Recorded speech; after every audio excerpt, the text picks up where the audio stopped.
মুআজ্জাদ হাদরিন, আজকে আমাদের অবস্থা থেকে একটু চিন্তা করে দেখি। আমরা 92% মুসলমানের দেশ, কিন্তু কেন আমরা পারলাম না আমাদের দেশটাকে সাজানোর জন্য? কেন আমরা পারলাম না আমাদের পরিবারটাকে ইসলামের আলোকে সাজানোর জন্য?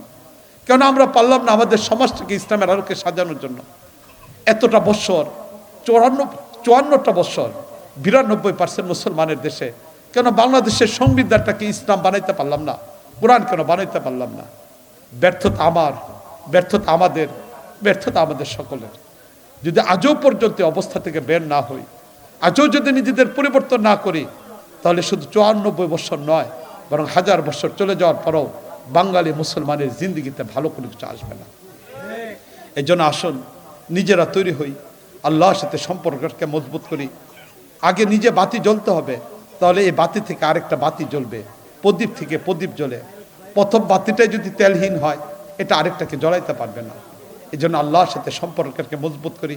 আল্লাহ আমাদের সবাইকে তৌফিক দান করুন। যারা আজকে আমাদের বাংলাদেশে বিভিন্ন ধরনের ফিতনা তৈরি করা আরম্ভ করছে, আল্লাহ এবং নবীর ব্যাপারে সমালোচনা করা আরম্ভ করছে, আমরা দেখতে পাই যে আমাদের এই ছোট্ট বাংলাদেশ, এই বাংলাদেশে স্বাধীনতার পর এই 54 বছরে বিভিন্ন জায়গায় বিভিন্ন ধরনের ফিতনা মাথাচাড়া দেওয়া উঠছে, ঠিক না বলেন?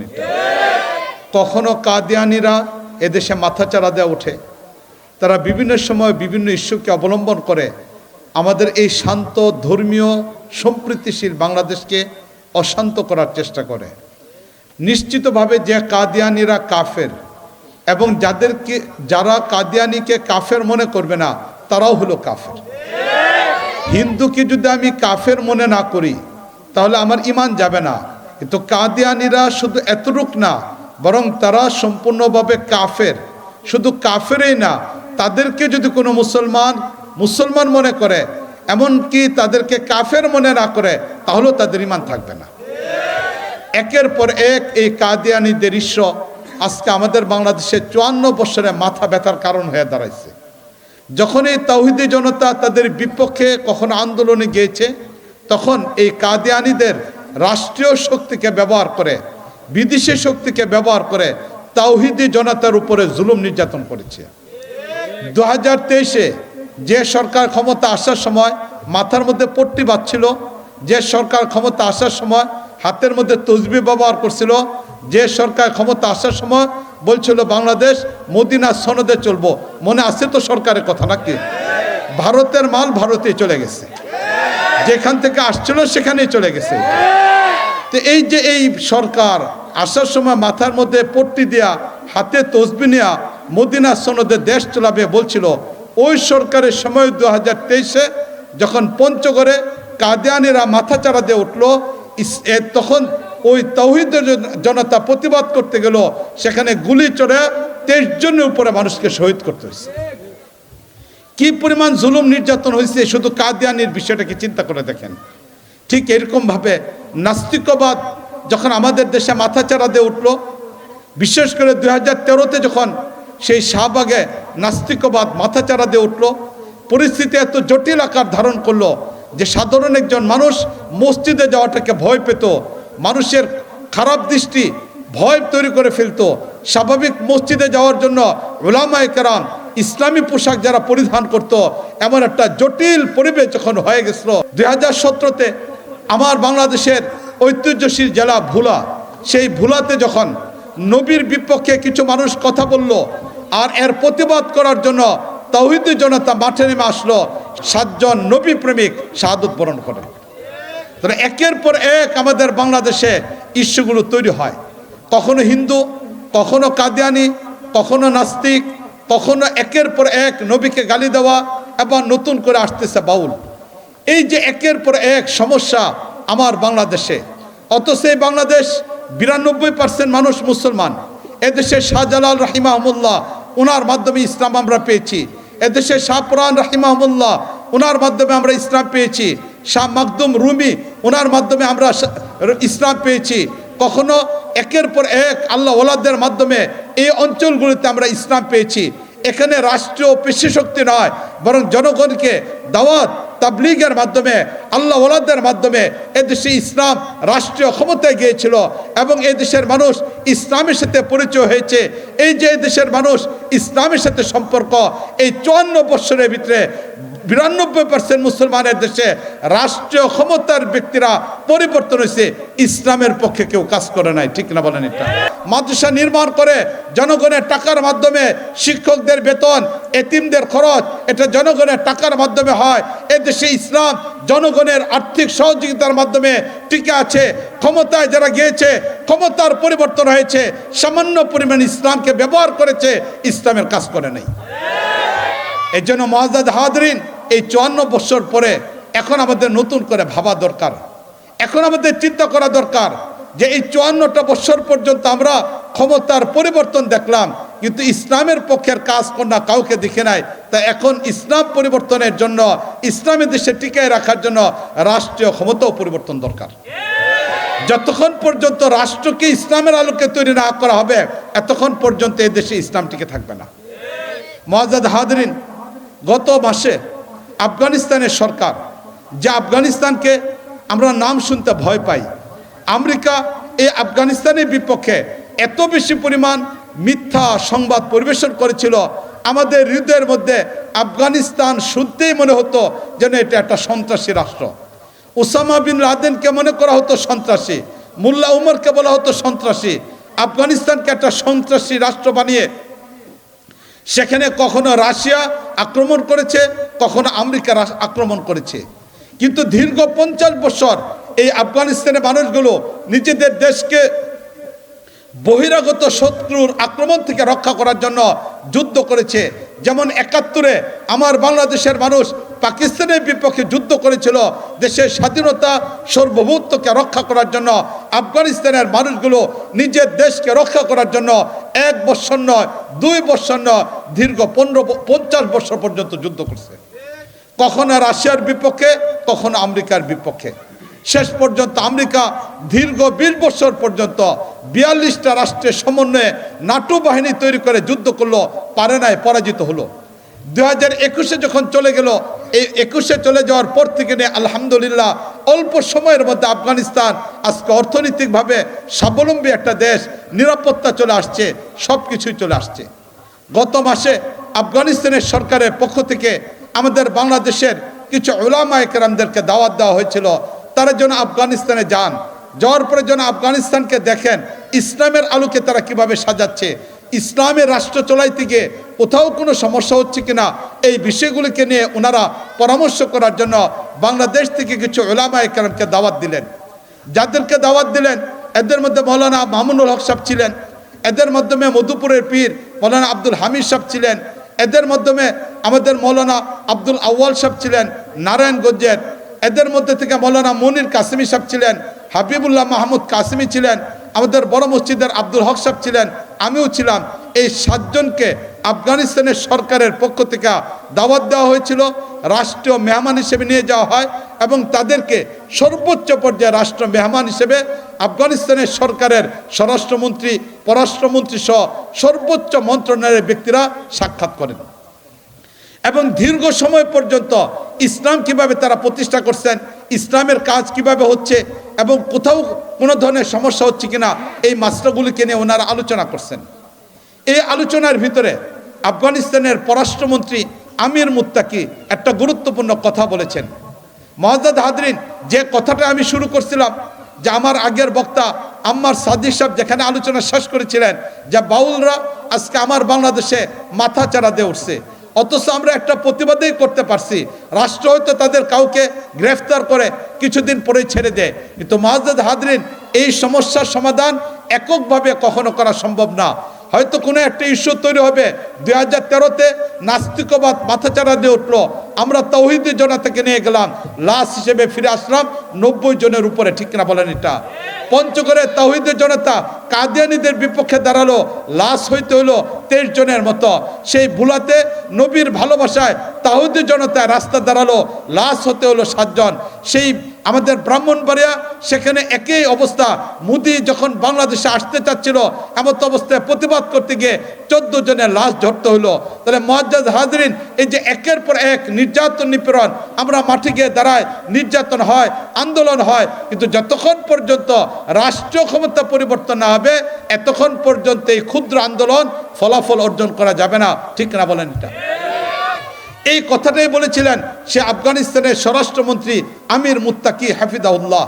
তিনি আমাদেরকে জানাইলেন যে যখন আফগানিস্তান ভৌগোলিক সীমারেখায় অত্যন্ত গুরুত্বপূর্ণ একটা জায়গায় অবস্থিত, রাশিয়া চিন্তা করলো আগামী পৃথিবীর নেতৃত্ব তারা দিবে, এমন অবস্থায় এই আফগানিস্তান তাদের প্রয়োজন। এই বিষয়টিকে চিন্তা ভাবনা করে 20 বছর আগ থেকে নিয়ে রাশিয়া পরিকল্পনা গ্রহণ করলো নিজেদের লোক কি করে তৈরি করা যায়।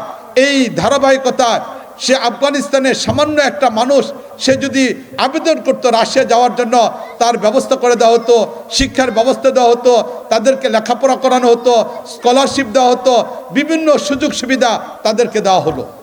এর পাশাপাশি কখনো ব্যবসায়ীদেরকে দাওয়াত দিয়ে নেওয়া হচ্ছে, কখনো রাজনীতিবিদদেরকে নেওয়া হচ্ছে, একের পর এক মানুষদেরকে দাওয়াত দিয়ে দীর্ঘ 20 বছর পর্যন্ত রাশিয়া ক্ষেত্র তৈরি করলো। এর 20 বছর পরে এসে 1979-তে রাশিয়া আফগানিস্তানে আক্রমণ করলো। যখন আফগানিস্তানে রাষ্ট্রীয় ক্ষমতা দখল করলো, এই রাষ্ট্রীয় ক্ষমতা দখলের পরেই রাশিয়া সেখানে শিক্ষা সিলেবাসকে পরিবর্তন করে ফেললো। সেখানে শিক্ষা ব্যবস্থা নিয়ে আসলো নাস্তিকবাদ, শিক্ষা ব্যবস্থা নিয়ে আসলো লেনিনের চিন্তা চেতনা। সেই তখন তারা মানুষের সামনে উপস্থাপন করলো লেনিন বড় নেতা, কার্ল মার্কস আদর্শ, মাও সেতুং আদর্শ, এই বিষয়গুলিকে উপস্থাপন করলো। কিন্তু তখন তাওহীদে জনতা, উলামায়ে কেরাম এর প্রতিবাদ করলো, কখনো রাজপথে, কখনো বিভিন্ন জায়গা জিহাদ পরিচালনা করলো। এইভাবে দীর্ঘ 12 বছর পর্যন্ত রাশিয়ার বিপক্ষে যুদ্ধ করলো। এই যুদ্ধের পরে এবার আফগানিস্তান থেকে রাশিয়া চলে যেতে বাধ্য হলো। কিন্তু এমন একটা পরিবেশ তারা তৈরি করে গেল যে মুসলমান ক্ষমতা আসার পরেও, উলামায়ে কেরাম ক্ষমতা আসার পরেও তারা সেখানে ইসলামী পরিবেশ তৈরি করতে পারলো না। এই অবস্থায় দীর্ঘ 4-5 বছর চলার পরে মোল্লা উমর 1996-এ রাষ্ট্রীয় ক্ষমতায় চলে আসলেন। যখন রাষ্ট্রীয় ক্ষমতায় চলে আসলেন, এই রাষ্ট্রীয় ক্ষমতা চলে আসার পরে এবার আমেরিকা চিন্তা ভাবনা করলো, রাশিয়া চলে যাওয়ার পরেই চিন্তা ভাবনা করলো কি করা যায়, এই আফগানিস্তান আমাদের দরকার। এবার আমেরিকা নতুন করে সেখানে শিক্ষা, বিভিন্ন ধরনের স্কলারশিপ দেওয়া আরম্ভ করলো, বাচ্চাদেরকে আমেরিকা নেওয়া আরম্ভ করলো। এবার বিভিন্ন সুযোগ সুবিধা দেওয়া আরম্ভ করলো, মুসলমান ব্যবসায়ীদেরকে আমেরিকা নিয়ে দাওয়াত দেওয়া আরম্ভ করলো, রাজনীতিবিদদেরকে নেওয়া আরম্ভ করলো, চিন্তাশীলকে নেওয়া আরম্ভ করলো। দীর্ঘ 20-25 বছর কাজ করে পরবর্তীতে তারা 2000 এসে আমেরিকা আফগানিস্তানের উপর আক্রমণ করলো। এবার আক্রমণের পরে তারা নতুন করে চিন্তা চেতনা পরিবর্তন করা আরম্ভ করলো। তারা বিভিন্ন ধরনের টিভি চ্যানেল তৈরি করলো, 150-এর উপরে টিভি চ্যানেল তারা তৈরি করলো, 250-এর উপরে রেডিও চ্যানেল তারা তৈরি করলো, শিক্ষা সিলেবাস পরিবর্তন করে ফেললো, কাদিয়ানীদেরকে সর্বোচ্চ পর্যায়ে সুযোগ সুবিধা দিল, নাস্তিকবাদেরকে সর্বোচ্চ পর্যায়ে সুযোগ সুবিধা দিল। একের পর এক নাটক বানালো, সেখানে সবচেয়ে নিকৃষ্ট চরিত্র এমন ব্যক্তির গায়ের মধ্যে যার সুন্নতি লেবাস রয়ে গেছে তাকে বানানো হলো, সিনেমা বানানো হলো, বিভিন্ন ধরনের ইসলামের বিপক্ষে কার্যক্রম শুরু করলো। এই জটিল পরিস্থিতিতে আফগানিস্তানের উলামায়ে কেরাম বিভিন্নভাবে কাজ করা আরম্ভ করলেন, জিহাদও করলেন। শেষ পর্যন্ত যখন দীর্ঘ 20 বছর পরে আমেরিকা সেখান থেকে গেল, মাত্র 3 দিনের ভিতরে কাদিয়ানীদেরকে অমুসলিম ঘোষণা করলো, নাস্তিকবাদের সিলেবাস পরিবর্তন করলো। তাই মুআজ্জাজ হাজরিন, আফগানিস্তানের স্বরাষ্ট্রমন্ত্রী বলতেছিলেন এই কথা, যতদিন পর্যন্ত 90% মুসলমানের দেশে ইসলামী ঐক্য তৈরি না হবে এতক্ষণ পর্যন্ত পরিবর্তন করা সম্ভব না। যারা ক্ষমতা যাবে তারা হয়তো ইসলামকে ব্যবহার করবে, বাস্তবিক পক্ষে ইসলামের পক্ষে কাজ করবে না, দ্বীনের পক্ষে কাজ করবে না, শরীয়ত প্রতিষ্ঠার কাজ তারা করবে না, কোরআনকে সংবিধান তারা বানাবে না।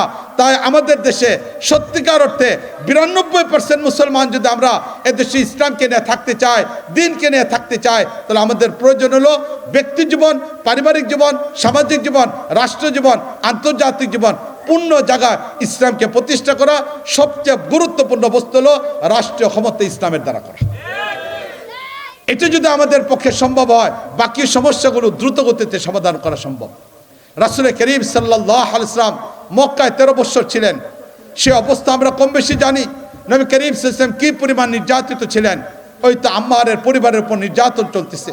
নবী করিম সাল্লাল্লাহু আলাইহি ওয়াসাল্লাম একজন নবী, তিনি সহযোগিতা করতে পারতেছেন না, সাহাবায়ে কেরাম সহযোগিতা করতে পারতেছে না। আম্মারের পরিবার নির্যাতিত অবস্থার মধ্যে রয়েছে। নবী সাজ দিয়ে যাচ্ছেন, পাশ দিয়ে যাচ্ছেন, চোখের পানি ফেলে দিয়ে কান্না করতেছেন।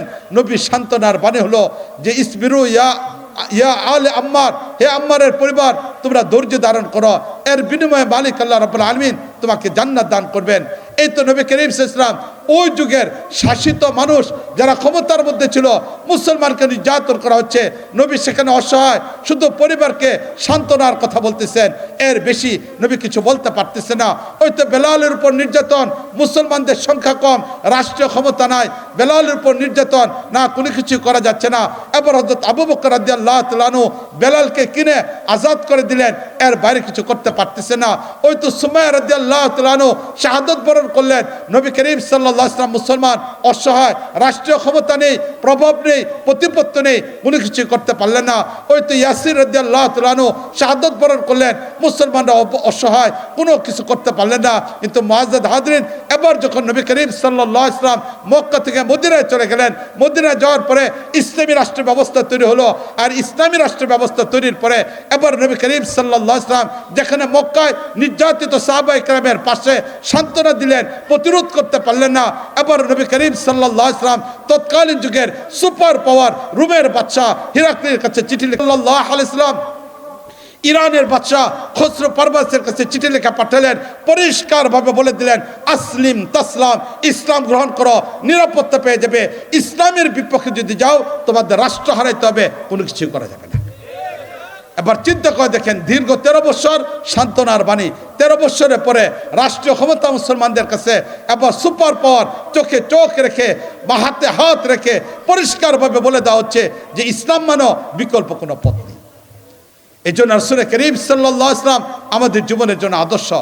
মালিক এই কথাই বলছেন, লাকাদ কানা লাকুম ফি রাসূলিল্লাহি উসওয়াতুন হাসানাহ, নবীর জীবন থেকে আমাদের আদর্শ গ্রহণ করতে হবে। তবে আমাদের মনে রাখতে হবে, আমাদের ইসলাম পরিপূর্ণ জীবন ব্যবস্থা। আমাদের ইসলাম কোথাও কোনো ধরনের অস্পষ্ট নেই। আমাদের ইসলাম হাজ্জুল কাইয়ুম, মালিক আল্লাহ রাব্বুল আলামিনের পক্ষ থেকে আসছে। তাই মালিক আল্লাহ রাব্বুল আলামিন চিরঞ্জীব, চিরস্থায়ী, উনার পক্ষ থেকে ইসলাম আসছে 1 নম্বর। 2 নম্বর, ইসলাম পরিপূর্ণ জীবন ব্যবস্থা। আমার নবী মুহাম্মদ মুস্তাফা সাল্লাল্লাহু আলাইহি ওয়াসাল্লাম হজ করার জন্য যখন গেলেন, 8ই জিলহজ মিনাতে গেলেন, 9 তারিখে আরাফার ময়দানে গেলেন। 9 তারিখে আরাফার ময়দানে যাওয়ার পর জাবালে রহমতের পাশে দাঁড়ানো মালিক আল্লাহ রাব্বুল আলামিন ইসলামের উপর আয়াত নাযিল করলেন, আল ইয়াউমা আকমালতু লাকুম দীনাকুম, আয়াত আল্লাহ রাব্বুল আলামিন নাযিল করলেন। মুআজ্জাদ হাজরিন, আমরা হয়তো এই আয়াত আজকে মাহফিলের মধ্যে আমি তেলাওয়াত করলাম, হয়তো আমরা অনেক সময় ইমামের পিছনে কোরআন কারীমের তেলাওয়াতের মধ্যে এটা শুনে থাকতে পারি, কিন্তু এই আয়াত আমাদের মধ্যে পরিবর্তন আনে না। আমার ধর্মটা কত পাওয়ারফুল, আমার ধর্মটা কত কমপ্লিট, এটা হয়তো আমাদের বুঝে আসে না। কিন্তু মুআজ্জাদ হাজরিন, দীর্ঘ 22 বছর পরে যখন মালিক আল্লাহ রাব্বুল আলামিন সেই জাবালে রহমতের পাশে আরাফার ময়দানে এই আয়াত যখন নাজিল করলেন, তখন সাহাবায়ে কেরামের আনন্দ চলতেছিল। সাহাবায়ে কেরাম একে অন্যকে জড়িয়ে ধরে চিৎকার করে কাঁদতেছিলেন। তাদের মনে পড়ে গেল মক্কার 13টা বর্ষের নির্যাতনের কথা। আজকে যে ইসলামের জন্য সাহাবায়ে কেরাম ত্যাগ দিলেন, কুরবানি দিলেন, রক্ত ঝরাইলেন, সেই সাহাবায়ে কেরাম ইসলাম আজকে পূর্ণতায় পৌঁছে গেছে। সাহাবায়ে কেরামের মনে পড়ে গেল বদরের যুদ্ধের ময়দানে 14 জন সাহাবায়ে কেরামের শাহাদাতের স্মৃতির কথা মনে পড়ে গেল। সাহাবায়ে কেরামের মনে পড়ে গেল সেই উহুদের যুদ্ধের ময়দানে 70 জন সাহাবায়ে কেরামের শাহাদাতের স্মৃতির কথা মনে পড়ে গেল, যাদের মধ্যে থেকে হামজা রাদিয়াল্লাহু তাআলা আনহুকে 3 টুকরা কাফনের কাপড় দেওয়া যায় না, 1 টুকরা কাফনের কাপড় দিয়ে জানাজার মধ্যে তাকে দাফন করা হয়েছিল। তাদের মনে পড়ে গিয়েছিল সুহাইব রাদিয়াল্লাহু তাআলার কথা, মুসাব রাদিয়াল্লাহু তাআলার কথা, যে মুসাব রাদিয়াল্লাহু তাআলা আনহুকে গাটাকে ঢাকার জন্য পূর্ণ একটা কাপড় দেওয়া যায় নাই, অর্ধেক কাপড় তাদেরকে দিয়ে দেওয়া হয়েছিল। সেই মুসাব রাদিয়াল্লাহু তাআলার কথা মনে পড়ে গেল।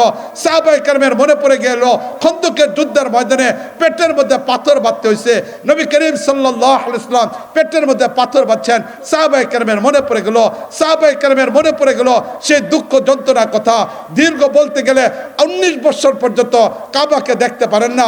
ওই তো চলে গেলেন সফর করতে করতে হুদায়বিয়া পর্যন্ত, কিন্তু সেখানেও তাদেরকে ফেরত দেওয়া হলো। সাহাবায়ে কেরামের মনে পড়ে গেল যে সেই বিরহ ব্যথা, কি পরিমাণ যন্ত্রণা।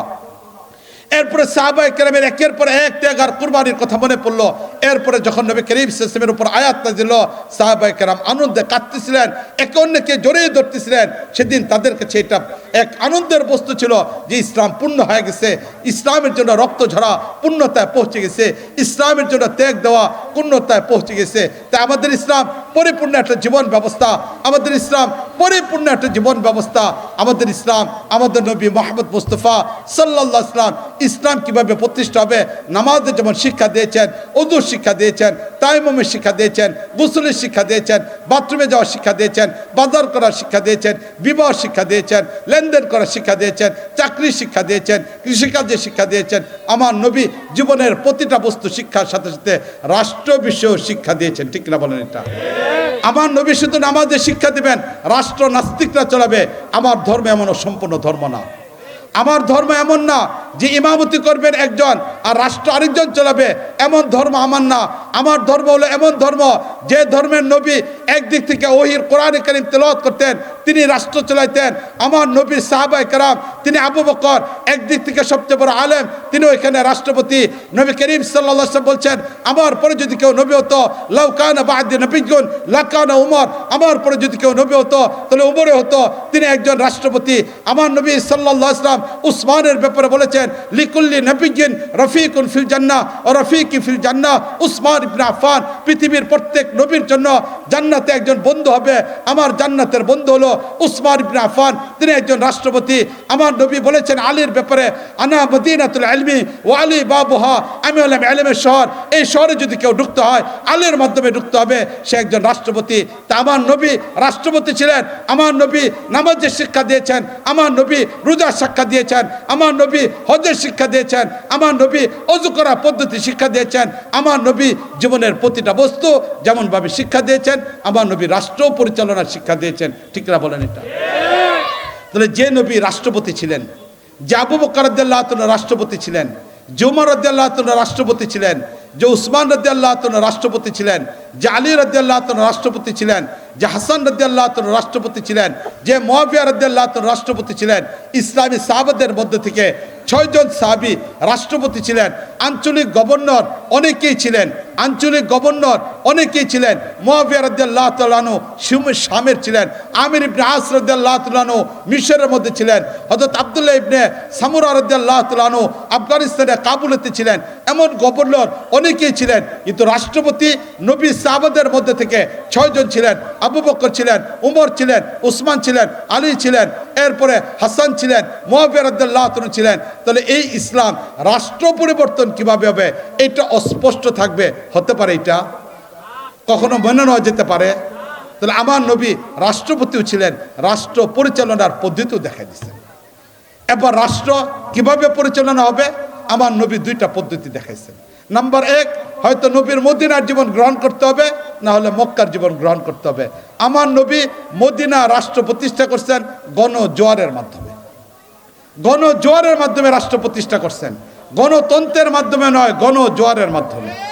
তাহলে গণতন্ত্র কুফরি মতবাদ, এই কুফরি মতবাদের দ্বারা কখনো পৃথিবীর কোনো 1 ইঞ্চি জায়গার মধ্যে রাষ্ট্র প্রতিষ্ঠা হয়নি, ভবিষ্যতেও কোনোদিন প্রতিষ্ঠা হবে না। তা আমার নবী রাষ্ট্র প্রতিষ্ঠা গণজোয়ারের মাধ্যমে করেছেন, এটা হলো 1 নম্বর পদ্ধতি। 2 নম্বর, মক্কা বিজয় হয়েছেন জিহাদের মাধ্যমে, তাই রাষ্ট্র প্রতিষ্ঠা 2য় পদ্ধতি হলো জিহাদ ফি সাবিলিল্লাহ। এই 2টা পদ্ধতি ছাড়া আর কোনো পদ্ধতিতে ইসলামে রাষ্ট্র প্রতিষ্ঠা পদ্ধতি নেই। তাহলে ইসলামী রাষ্ট্র প্রতিষ্ঠা 2টা পদ্ধতি, গণজোয়ার, নাম্বার 2 জিহাদ ফি সাবিলিল্লাহ। তাহলে আমার নবী পরিষ্কারভাবে বিশ্ববিদ্যালয়কে উল্লেখ করেছেন। এই জন্য আজকের এই প্রোগ্রামে আমরা পরিষ্কারভাবে বলতে চাই, আমরা যদি 54 বছর দেখলাম কোনো সম্ভবপর হয় নাই, বরং রক্ত ঝরাইতে হয়েছে, রক্ত দিতে হয়েছে, নতুন করে রাষ্ট্রীয় ক্ষমতা পরিবর্তন। তবে এই রাষ্ট্রীয় ক্ষমতার এই পরিবর্তন ভিন্ন কোনো পদ্ধতি যদি আমরা যাই, তাহলে হয়তো কিছু ব্যক্তির, শুধু ব্যক্তিরাই পরিবর্তন হবে, রাষ্ট্রের মূলনীতি পরিবর্তন সম্ভব হবে না, রাষ্ট্র কাঠামো পরিবর্তন করা সম্ভবপর হবে না। পরিবর্তনের 2টাই পদ্ধতি, সেটা হলো জিহাদ ফি সাবিলিল্লাহ, গণজোয়ার, যেটা আমার নবী রেখে গিয়েছেন। এই জন্য গণজোয়ারও যদি তৈরি করতে চায়, অথবা জিহাদ ফি সাবিলিল্লাহ যদি কেউ করতে চায়, তাহলে তার জন্য প্রয়োজন হলো আগে ব্যক্তি মালিক আল্লাহর সাথে সম্পর্ক তৈরি করা। যে ব্যক্তির মালিক আল্লাহর সাথে সম্পর্ক তৈরি হয় না, সে ব্যক্তি কখনো গণজোয়ারের নেতৃত্ব দিতে পারে না। বরং তখন দেখা যাবে গণজোয়ার হওয়ার পরেও রাষ্ট্রীয় সম্পত্তি অন্যায়ভাবে চলে যাবে। ঠিক কিনা বলেন? এটা আমরা দেখছি কিনা 2024-এ একটা বিপ্লব হয়েছে, সেই বঙ্গভবনের প্রতিটা সম্পদ আমাদের। ঠিক কিনা বলেন? এটা রাষ্ট্রীয় সম্পদ। সেদিন বিপ্লবের কিছু মানুষ সেখান থেকে বিভিন্ন বস্তু কিনে আসছে কিনা বলেন? এটা ইসলাম সমর্থন করে না।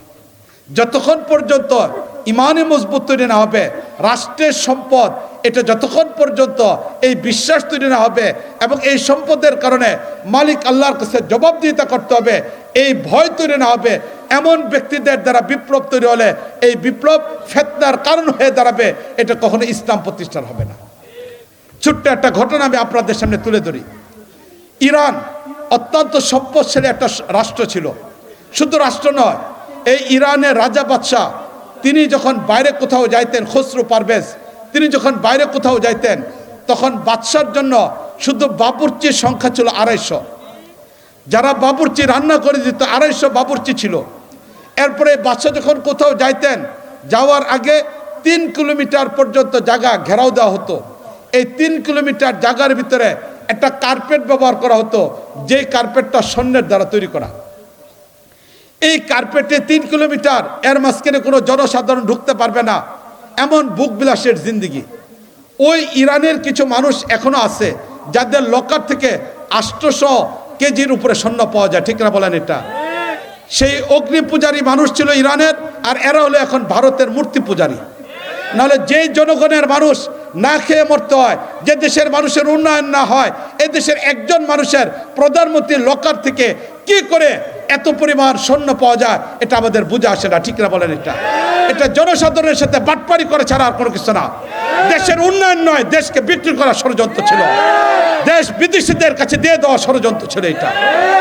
মুআজ্জাজ হাজরিন, ইরানের রাজা বাদশাদের অবস্থা ছিল এরকম। 3 কিলোমিটার পর্যন্ত কার্পেট স্বর্ণের দ্বারা তৈরি করা।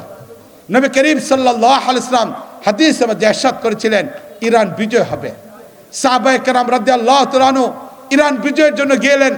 যখন ইরান বিজয় হলো, বর্তমান সময়ের মতো তখন লকার ছিল না, সম্পদগুলো কোথাও ব্যাংকে রাখা হতো না, মানুষ সম্পদ রাখতো মাটির নিচে, নিজের ঘরের পাশ ফাঁকা করে সেখানে নিজে একা জানতেন, কখনো মাটির নিচে কখনো ওয়ালে সম্পত্তিগুলি গোপন করে রাখা হতো। ইরান যখন মুসলমানদের বিজয় চলে আসলো, এই বিজয় চলে আসার পরে এবার রাষ্ট্রীয় সম্পদ এটা মুসলমান সকলের, এই হিসেবে লোক বসলো, তালিকা তৈরি করা আরম্ভ করলো, কি পরিমাণ সম্পদ পাওয়া যাচ্ছে এটাকে তালিকা করা আরম্ভ করলো। একের পর এক তালিকা চলমান, তালিকা চলতেছে।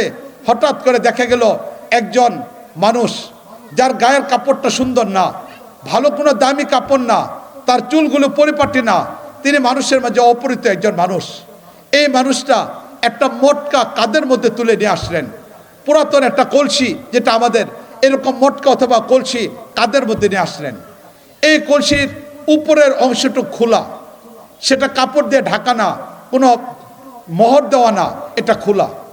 সেই মানুষদের সামনে আসলেন যারা সম্পত্তির তালিকা তৈরি করতেছেন, এদের সামনে নিয়ে আসলেন। নিয়ে আসার পরে এবার তিনি সবার সামনে বললেন, ইরানের পুরাতন রাজপ্রাসাদের একটা জায়গায় আমি এটা খুঁজে পেয়েছি, এটা রাষ্ট্রীয় সম্পদ, আমি তোমাদের কাছে দেওয়ার জন্য চলে আসছি। এই কথা বলে তিনি এটা দিলেন।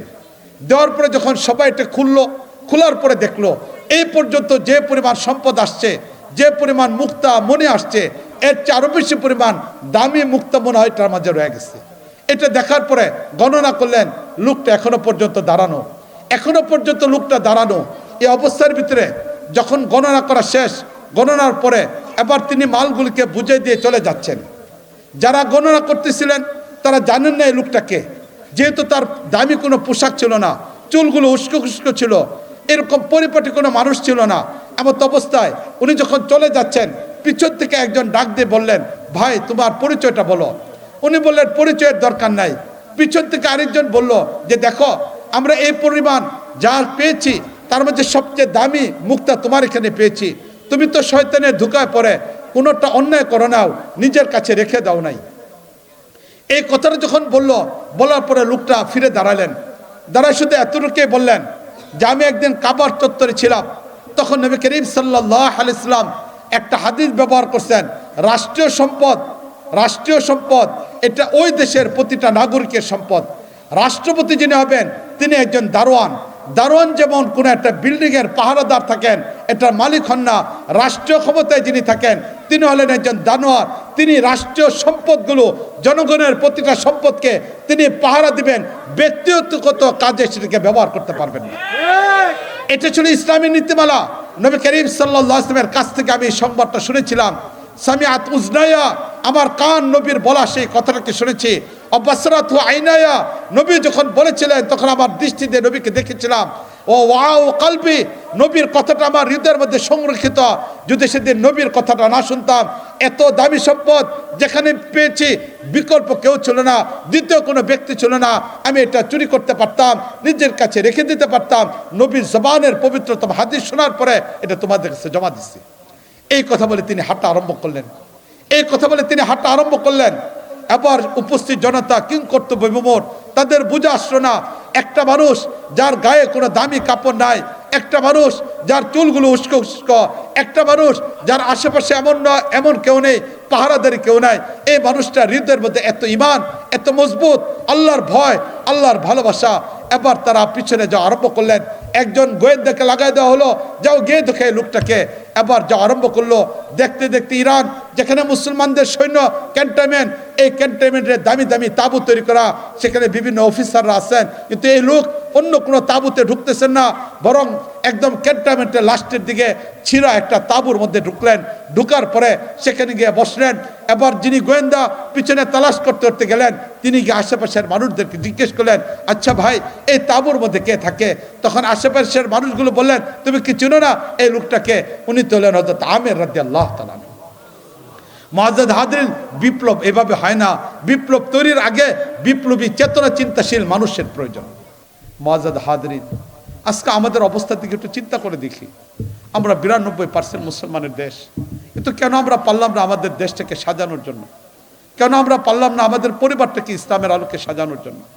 কেন আমরা পারলাম না আমাদের সমাজটাকে ইসলামের আলোকে সাজানোর জন্য? এতটা বৎসর, 54টা বৎসর ৯২% মুসলমানের দেশে কেন বাংলাদেশের সংবিধানটাকে ইসলাম বানাইতে পারলাম না? কোরআন কেন বানাইতে পারলাম না? ব্যর্থতা আমার, ব্যর্থতা আমাদের, ব্যর্থতা আমাদের সকলের। যদি আজও পর্যন্ত অবস্থা থেকে বের না হই, আজও যদি নিজেদের পরিবর্তন না করি, তাহলে শুধু ৯৪ বছর নয়, বরং 1000 বছর চলে যাওয়ার পরেও বাঙালি মুসলমানের জিন্দিগিতে ভালো কোনো কিছু আসবে না। এই জন্য আসুন নিজেরা তৈরি হই, আল্লাহর সাথে সম্পর্ককে মজবুত করি। আগে নিজে বাতি জ্বলতে হবে, তাহলে এই বাতি থেকে আরেকটা বাতি জ্বলবে, প্রদীপ থেকে প্রদীপ জ্বলে। প্রথম বাতিটাই যদি তেলহীন হয়, এটা আরেকটাকে জ্বলাইতে পারবে না। এই জন্য আল্লাহর সাথে সম্পর্ককে মজবুত করি। আল্লাহ আমাদের সবাইকে তৌফিক দান করুন।